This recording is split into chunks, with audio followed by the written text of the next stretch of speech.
হাসিনা যেভাবে গণতন্ত্রকে কফিন পরিয়ে তথাকথিত উন্নয়নের ইন্দ্রজাল সৃষ্টির জন্য জিয়া পরিবারকে নিয়ে কুৎসা রটাতেন, উপদেষ্টার এই মন্তব্য বা এই বক্তব্য তারেক রহমানকে নিয়ে যেন সেটারই সেই ফ্যাসিবাদেরই বক্তব্যেরই পুনরাবৃত্তি বলে জনগণ মনে করে।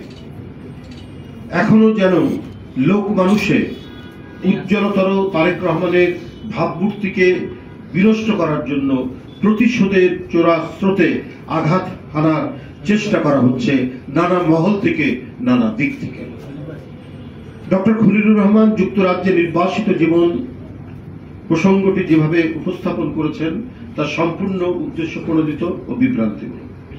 ধান ভানতে শিবের গীত গাওয়ার মতো ডক্টর খলিলুর রহমান বলেছেন, কেবলমাত্র আমি আমেরিকায় থেকেছি বলে আমাকে যদি বলা হয় আপনি বিদেশি নাগরিক, তাহলে কালকে তারেক রহমান সাহেবকেও সে কথা বলতে হবে। আমাকে ঢিল নিক্ষেপ করলে সেই ঢিল কিন্তু অন্যের উপরে গিয়েও পড়তে পারে। এটা কে বলেছে আপনাকে? যারা বলেছে তাদের সাথে আপনার কথাবার্তা হতে পারে।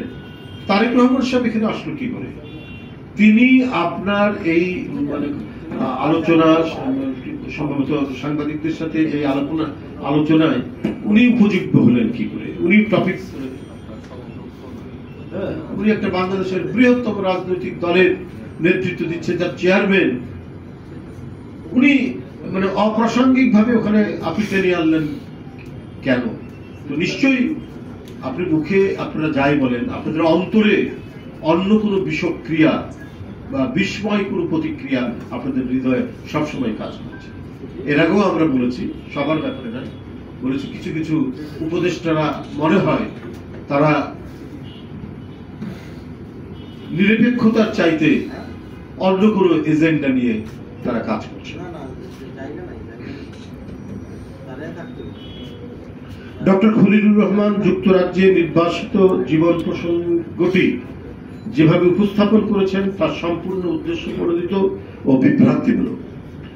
আচ্ছা, এটা তো বলেছি আপনাদের।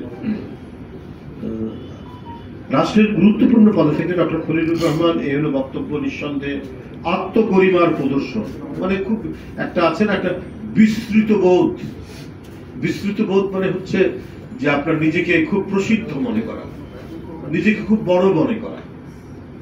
এর একটি ভালো বাংলা হচ্ছে বিস্তৃত বোধ। এই বিস্তৃত বোধ বা আত্মগরিমার প্রদর্শন এই সমস্ত উপদেষ্টাদের মধ্যে রয়েছে এবং তার এই বক্তব্য নিঃসন্দেহেই দৃঢ়বিসম্বিমূলক।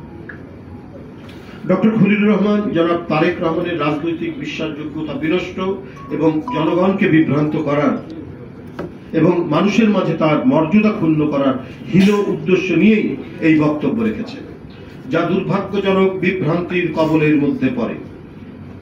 তাকে মনে রাখতে হবে, বাংলাদেশ অনির্বাচিত কর্তৃত্ববাদের অনুকূল সমাজভূমি নয়। তিনি তার কথাবার্তায়, আচরণে বিগত কিছু দিনে ধরাকে সরা জ্ঞান করতে শুরু করেছেন। তিনি হয়তো দেশি বিদেশি কারো স্বার্থ চরিতার্থ করার মিশনে যুক্ত বলেই প্রতীয়মান হচ্ছে। শেখ হাসিনার হাতের মুঠোই ছিল ধ্বংসের শক্তি, জনগণ তা প্রতিহত করেছে। আমরা আর নতুন করে কোন প্রভুত্ববাদের অধীনতার নাক পাশে বন্দী হতে চাই না।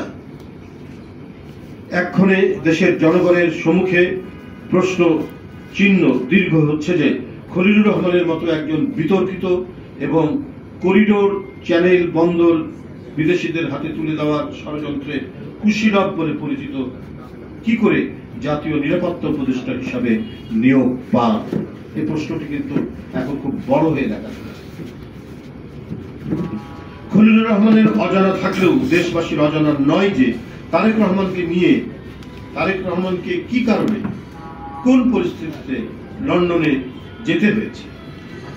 সেখান থেকে তারেক রহমানকে বিশ্বের নিষ্ঠুরতম একটি জগদ্দল ফ্যাসিস্টের বিরুদ্ধে লড়াইয়ে নেতৃত্ব দিতে হয়েছে।